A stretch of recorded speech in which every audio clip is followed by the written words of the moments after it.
कर्म फल भोगना ही पड़ता है, इस जन्म में चाहे अगले जन्म में। एक बार एक व्यापारी ने नया नया काम शुरू किया। उसके लिए उसने एक लड़के को उस काम में रखा। वह लड़का अपने काम में बहुत कुशल था।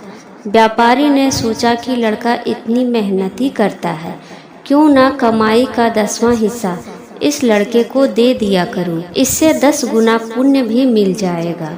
वह लड़का पूरी ईमानदारी से काम करता था और व्यापारी ने रहने के लिए उसे अपना पुराना मकान दे दिया था।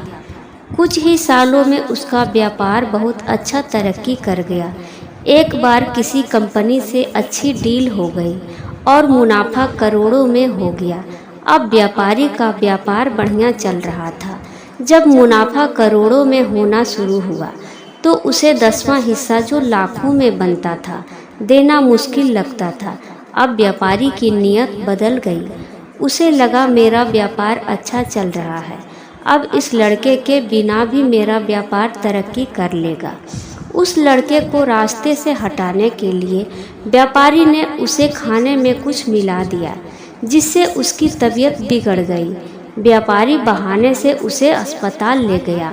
वहाँ उसने डॉक्टर के साथ मिलकर उसे जहर का इंजेक्शन लगवा दिया और लड़का मर गया। उस लड़के के आगे पीछे कोई भी पूछने वाला नहीं था। व्यापारी ने अपनी पत्नी को बोल दिया कि तबीयत ज़्यादा बिगड़ने के कारण उस लड़के की मौत हो गई। लड़के की मौत के 1 साल बाद उसके घर में बेटा पैदा हुआ। उसके घर में बहुत खुशी मनाई गई।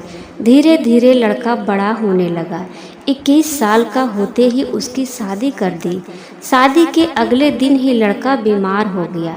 उसे ऐसा रोग लगा कि डॉक्टरों को भी समझ में नहीं आता कि उसकी बीमारी क्या है। उसका सारा पैसा धीरे धीरे ख़त्म होने लगा। लड़के की पत्नी को दिन रात ताने सुनते पड़ते कि इसके आने से ही लड़का बीमार हुआ, इसकी किस्मत अच्छी नहीं है, यह मनहूस है। अब व्यापारी की सारी जमा पूंजी जायदाद लड़के की बीमारी के कारण ख़त्म हो गई थी। अब उसी पुराने टूटे फूटे मकान में आ गया जो कभी उस लड़के को रहने के लिए दिया था। लड़का एकदम मरने की कगार पर था। एक दिन जब व्यापारी की आंख लगी, उसे सपने में वही लड़का दिखाई दिया जिसे उसने कुछ साल पहले जहर का इंजेक्शन लगवाकर मार दिया था। सपने में उसे पूछा, सेठ जी, क्या आपने मुझे नहीं पहचाना?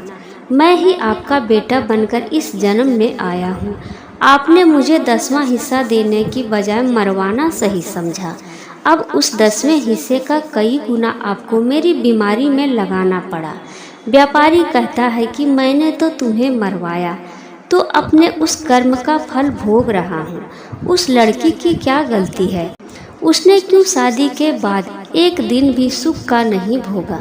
लड़के ने कहा कि वह डॉक्टर जिसने मुझे जहर का इंजेक्शन दिया था, इस जन्म में वही मेरी पत्नी बनी है।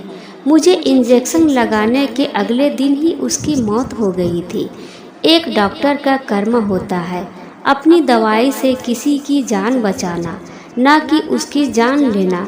वह भी अपने पिछले जन्म के कर्मों का फल ही भोग रही है। सच ही कहते हैं, कर्म फल भोगना ही पड़ता है। व्यापारी को उसी जन्म में भोगना पड़ा।